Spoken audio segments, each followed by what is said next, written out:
In August 2025, the life of one of Pakistan's biggest YouTubers, Ducky Bhai, was turned upside down. He was stopped at Lahore airport and arrested by the National Cybercrime Investigation Agency.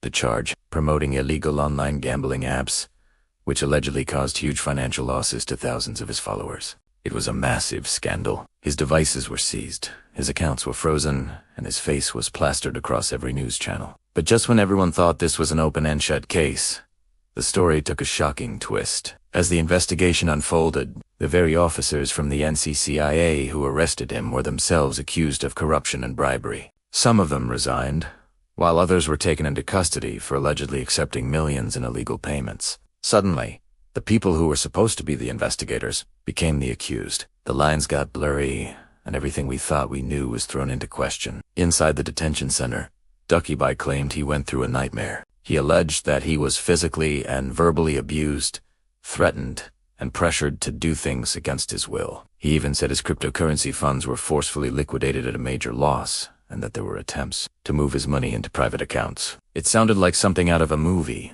but this was his reality. For months, he was silent, locked away from the world he had built online. Finally, after a long legal battle, he was granted bail. The day he walked out, he was a completely different person, visibly shaken, tired, and incredibly cautious. A few days later, he uploaded a video that everyone was waiting for. In it, he did something unexpected.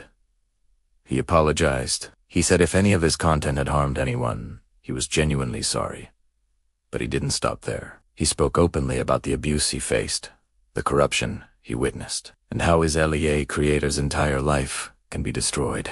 The public was completely divided. Some stood firmly by his side, believing he was a victim of a corrupt system and an abuse of power. Others were less sympathetic, arguing that he was just facing the consequences of promoting shady apps for profit. It sparked a massive debate, online and offline. Today, the case is still ongoing. The accused officers are under investigation, and Ducky Bhai is slowly trying to rebuild his career and his reputation. But the biggest question remains unanswered.